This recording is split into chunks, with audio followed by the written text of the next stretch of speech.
ఓం శ్రీ గురుభ్యో నమః.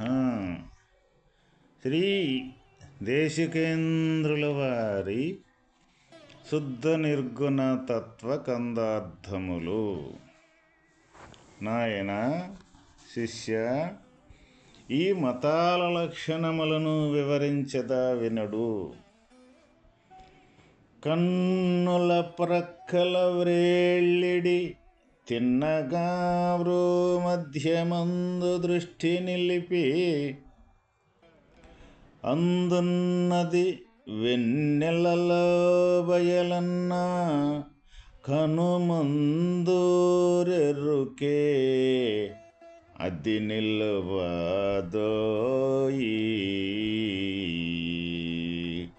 తన్నువుతో వయ్యే దాన్ని తెలియుమోయి.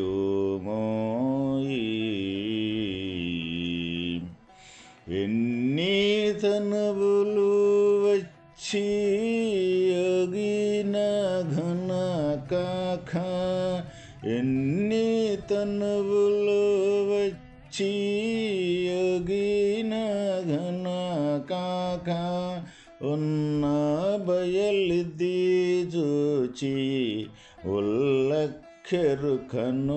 మాను అది నిలవ మది నిలవదోయి.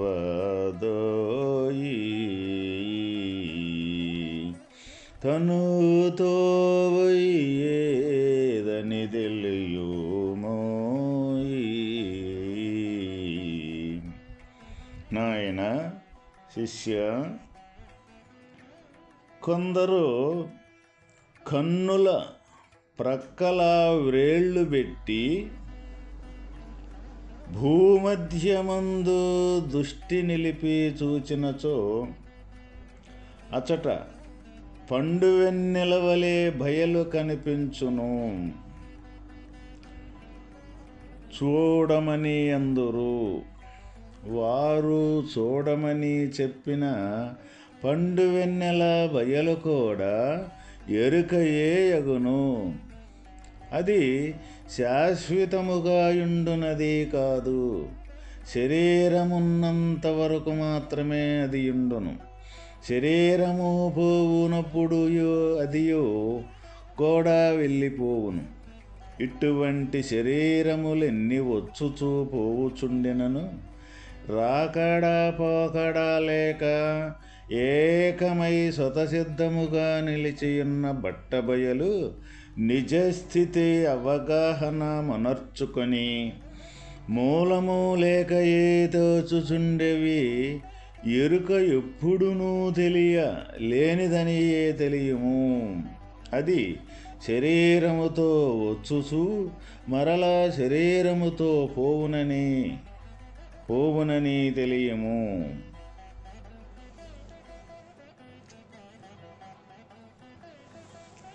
నాయన శిష్య,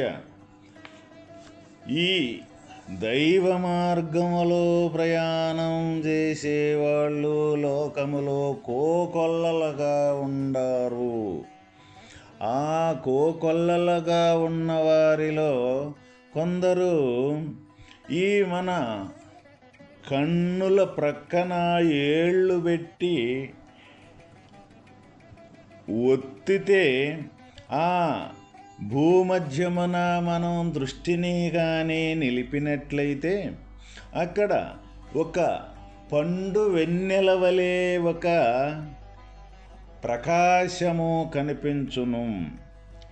కానీ ఆ ప్రకాశము వారు చూడమని చెప్పి ఆ పండు వెన్నెల బయలు కూడా ఎరుకయ్యేయగును.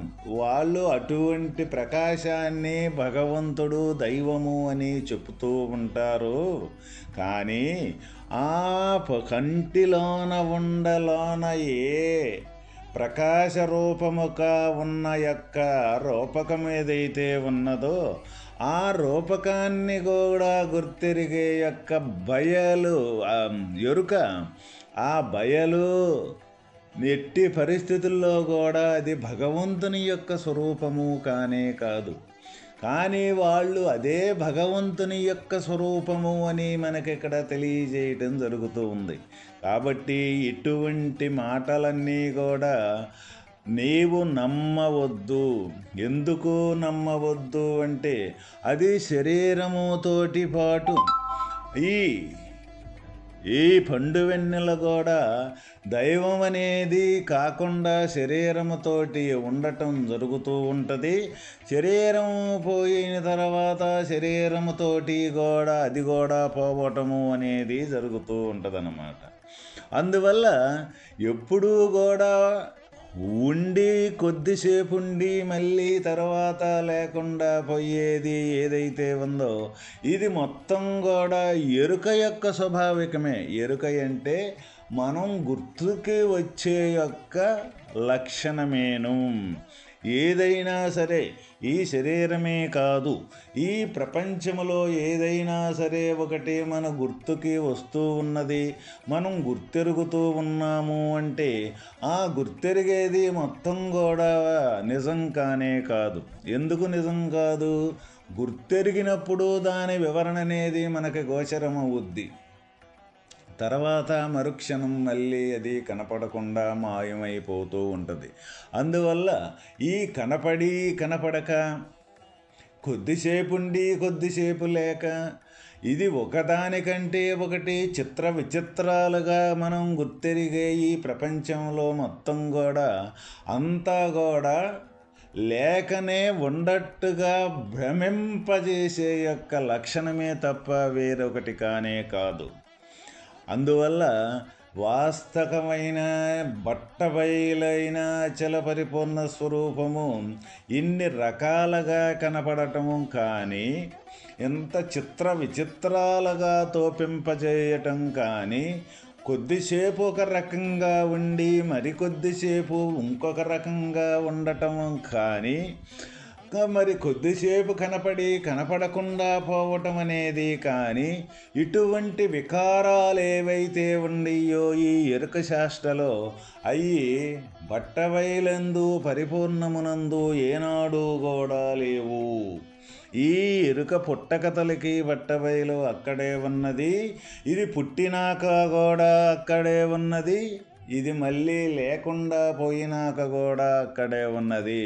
అందువల్లే మనం ఆ బట్టబయలు యొక్క పరిపూర్ణమే ఇక్కడ భగవంతుడు అని మనకు పూర్వీకులు పెద్దలు ఋషులు ఆ విషయాన్ని మనకు తెలియజేసి నిర్ధారణ చేయటం జరిగిందనమాట. కాబట్టి ఎవరైనా సరే ఈ లోకములో అనేక రకాలుగా ఈ మతాల వారు ఈ మతాల లక్షణాలు ఎన్నో ఉన్నప్పటికీ కూడా అక్కడే ఆగిపోయి కొంతమంది వాస్తవమైన భగవంతుణ్ణి చేరటం, భగవంతుడు దగ్గరికి చేరుకోవటం అనేది ఆగిపోవటం జరుగుద్ది. కాబట్టి ఓ శిష్యుడా, నీవు ఇటువంటి ఈ లోకములో అనేక రకాలుగా భగవంతుని యొక్క గూర్చి విచారణ, పూజలు, పునస్కారాలు, భజనలు, ఇట్లా అనేక రకాల సాధనలు ఏవైతే ఉన్నాయో ఇవన్నీ కూడా మనకి తెలియపరిచినప్పటికీ కూడా ఇవన్నీ కూడా గుర్తెరిగే యొక్క ఎరుక యొక్క లక్షణాలే తప్ప వాస్తవమైన పరిపూర్ణ స్వరూపము కానే కాదు. కాబట్టి ఈ ఎప్పుడూ కూడా నువ్వు నిజము అని ఇక్కడ నమ్మి ఉండకూడదు. ఎందుకు అంటే ఈ కానీ నమ్ముకున్నాము అంటే తిరిగి మళ్ళీ పుట్టడం అనేది, మళ్ళీ పోషింపబడటం అనేది, మళ్ళీ మరణించటం అనేది జరుగుద్ది. ఎందుకు? ఎవరమైతే మనం ఎటువంటి తత్వములో ఉన్నామో అటువంటి భావనలే మనకే తయారవుతూ ఉంటాయి. మనం శరీరాన్ని వదిలేటప్పుడు కూడా ఏ భావనలతోటి కూడుకొని మనం ఉంటామో ఆ భావనలనే మళ్ళీ మనం తీసుకొని వెళ్ళటం జరుగుద్ది. వాటినే వాసనలు అంటాం. కాబట్టి ఈ అన్నీ కూడా ఇటువంటి వాసనలకి సంబంధించింది. అంటే జనన మరణాలని ఏర్పాటు చేసే యొక్క విధానాలే. జనన మరణాలు లేకుండా తప్పించుకొని బయటపడాలి అంటే వాస్తవమైన ఏ బట్టబయలైన పరిపూర్ణ స్వరూపమైన భగవంతుని స్వరూపమున్నదో ఆ స్వరూపాన్ని చేరుకోవటమే ఒక్కటే మార్గం తప్ప ఇవన్నీ ఎక్కడ కూడా మన గుర్తుకు వచ్చేది ఏది కూడా భగవంతుని యొక్క స్వరూపం కానే కాదు. ఎందుకు కాదంటే ఇది మరుక్షణం నిలవదు. భగవంతుని యొక్క స్వరూపం అంటే మరుక్షణం అనేది కాదు, కాలానికి కూడా అతీతమైన స్వరూపము భగవంతుని యొక్క స్వరూపం. ఇవన్నీ కూడా తక్కినవన్నీ కూడా కాలానికి లోబడి ఉన్నయే. ఇవన్నీ కూడా ఈ కాలానికి లోబడి ఉన్న ఏది కూడా కాలంతో కనీసం గతించిపోతూ ఉన్నాయి కాబట్టి అందువల్ల భగవంతుని స్వరూపం కాదు. భగవంతుని స్వరూపం అంటే కాలం కూడా తను కుక్షి అందే, అంటే కాలం కూడా తను ఆధీనములో ఉండే యొక్క స్వరూపమే ఇక్కడ భగవంతుని యొక్క స్వరూపము. అందువల్ల కాలం కూడా తన ఆధీనంలో ఉండే స్వరూపాన్ని మనం చేరుకోవాలి అని అన్నప్పుడు ఇక్కడ ప్రత్యేకించి చేరుకోవాల్సిందంటూ ఏమీ లేదు. ఈ చేరుకోవాలనుకునేది, ఈ చేరుకునేది ఏదైతే ఉన్నదో ఇది అంతా కూడా మనకే భూత భవిష్యత్తు వర్తమాన కాలాలనేది మనలో జరుగుతున్న యొక్క ప్రక్రియను కానీ మనం ప్రతి ఒక్కరము కానీ ఆ భూత భవిష్యత్తు వర్తమాన కాలాలను కానీ మనం సాధన కానీ చేసి నిరంతరం వర్తమానంలో మనం కానీ ఉండగలిగినట్లయితే ఈ భూతకాలం కానీ ఈ భవిష్యత్తు కాలం కానీ ఈ రెండూ కూడా వర్తమానం కింద ఎప్పుడైతే మారిపోతూ ఉంటుందో మారిపోవటం అనేది జరుగుద్దో మనకే, అప్పుడు తప్పనిసరిగా వాస్తవమైన అక్కడ భగవంతుని స్థితిగా అక్కడి నుంచి చేరుకోవటం అనేది ఏమిటిది? ఏదైనా చేరుకోవాలి అనే యొక్క విషయం వచ్చిందంటే అది భవిష్యత్తు కింద మనకు వచ్చుద్ది అనమాట. ఎక్కడి నుంచి చేరుకోవాలి? ఇక్కడ వర్తమానంలో నుంచి ఆ భవిష్యత్తుకి చేరుకోవటం అనేది జరుగుద్ది. అదేవిధంగా గతించిన విషయాన్ని కానీ మనం ఆలోచన కానీ చేసినట్లయితే అది కూడా ఎక్కడి నుంచి చేయాలి అంటే ఈ వర్తమానంలో నుంచే ఆ గతించిన దాన్ని మనం ఆలోచన చేయాలి. కాబట్టి ఈ వర్తమానం దేనికి ఆధారమై ఉంది అంటే భూతకాలానికి భవిష్యత్తు కాలానికి ఈ రెండింటికి కూడా వర్తమాన కాలంలోనే ఉంది. కాబట్టి ఇక్కడ భూతకాలము ఒక ప్రక్రియ, అది ఒక కర్మ, ఈ భవిష్యత్తు కాలము కూడా ఒక కర్మ. ఇక్కడ వర్తమానం అనేది అక్కడ తటస్థంగా ఉండే యొక్క స్వరూపమే ఇక్కడ వర్తమానం. వర్తమానంలో ఎటువంటి కర్మ అనేది ఉండదు, ఉండేదానికి ఆస్కారమే లేదు. ఎందుకు అంటే వర్తమానం అనేది సహజ స్థితిగా అక్కడ నిలబడి ఉన్నదే అక్కడ వర్తమానం. అక్కడ ఏ కర్మ ఏ కదలిక మనసు అనేది లేకుండా ఉండేది ఏదైతే ఉందో అదే ఇక్కడ వర్తమానం. ఇక కర్మ కావాలి అంటే ఏదైతే ఉన్నదో అది భూతకాలానికన్నా సంబంధించి ఉండాలి, లేక భవిష్యత్తు కాలానికన్నా సంబంధించి ఉండాలి. దీన్ని బట్టి మనకి ఎక్కడ ఉన్నది ఈ భవిష్యత్తు వర్తమాన కాలాలు అంటే మనలోనే ఉన్నది, మనలోనే కదులుతూ ఉన్నది. ఈ రెండింటికి భవిష్యత్తు వర్తమానాలకి మెయిన్ మూలము ఏదైతే ఉన్నదో అది మన ఈ వర్తమానమే ఇక్కడ వాస్తవమై ఉందన్నమాట.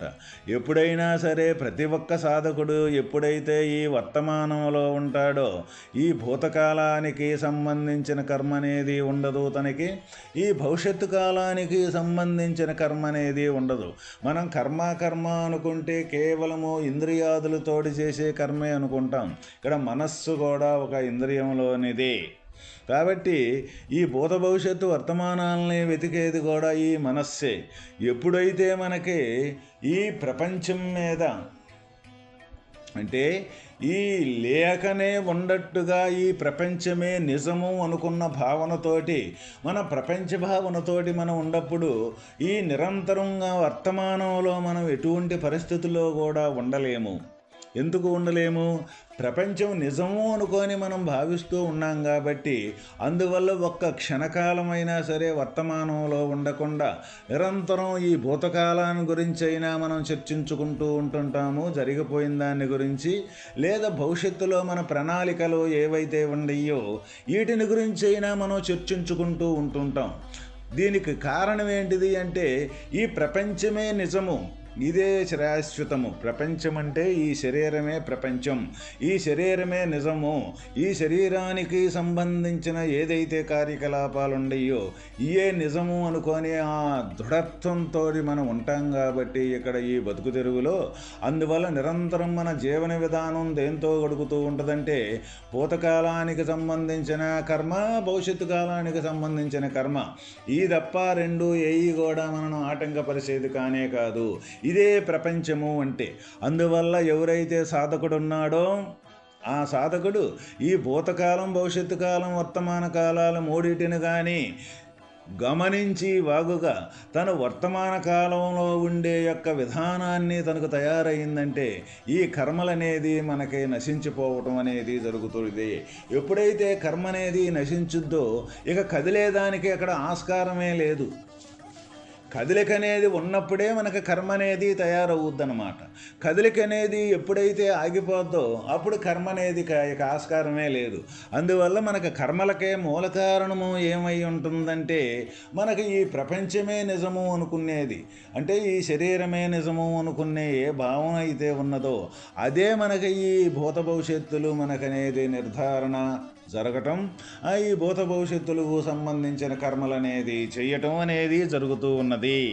కాబట్టి ప్రతి ఒక్క సాధకుడు ఎవరైనా సరే భగవంతుని మార్గము చేరుకునేదానికి సంబంధించిన వాళ్ళు ఎవరైనా సరే ఈ భూత భవిష్యత్తు వర్తమానానికి సంబంధించిన త్రికాలాలు ఏవైతే ఉన్నాయో వీటిల్లో నిరంతరము వర్తమానంలో జీవించే విధానాన్ని ఎవరైతే సాధించగలుగుతారో వాళ్ళు నిరంతరము భగవంతుని దగ్గరే ఉన్నట్లు, భగవంతుని యొక్క సమీపానే సామిధ్యాన్నే ఉన్న యొక్క విధానాన్ని అటువంటి అనుభూతితో వాళ్ళు ఉండటం అనేది జరుగుద్ది. కాబట్టి మనం భగవంతుడి యొక్క క్రియ, భగవంతుడి యొక్క సాధన అంటే కేవలము భౌతిక విషయాలతోటి, భౌతికం యొక్క సాధనలతోటి ఎప్పుడూ కూడా మనం భగవంతుణ్ణి చేరుకోలేము. ఈ భౌతికం అంటే ఏమిటి? శరీరము. ఈ శరీరం కంటే శరీరాన్ని నడిపేది ఇంకా సూక్ష్మంగా ఉండేది జీవుడు. ఈ జీవుడు కంటే ఇంకా సూక్ష్మంగా ఉండేది ఆత్మ. ఈ ఆత్మ కంటే ఇంకా సూక్ష్మంగా ఉండేది పరమాత్మ. ఈ పరమాత్మ కానించి ఈ శరీరం కానించి ఎక్కడా కూడా విడదీసేదానికి ఆస్కారమే లేదు. ఈ మొత్తం కూడా ఒకేసారి తయారయ్యింది, ఏకమయ్యి ఉండ యొక్క వస్తువే తప్ప రెండవది కానే కాదు. మరి ఎందుకు మనం ఇన్ని రకాలుగా చెప్పుకుంటూ ఉన్నాము అంటే మన బోధనా సౌకర్యం కోసం. మనకి ఇన్ని రకాలుగా గోచరం అవుతూ ఉంది కాబట్టి ఈ ప్రపంచములో అనేకత్వం అనేది అన్ని రకాలుగా మనం వివరించుకొని అన్నింటి యొక్క మూల అంశం అనేది ఏకత్వమే తప్ప రెండవది లేదు అని నిర్ధారణ చేసుకునేదానికి, ఏకంగా ఉండేదాన్ని అనేక రకంగా మనం బోధనల సౌకర్యం కోసం మనం చెప్పుకోవటమే తప్ప వేరే ఎక్కడ కూడా విడదీసేదానికి ఆస్కారమే లేదు. ఓం తస్సత్.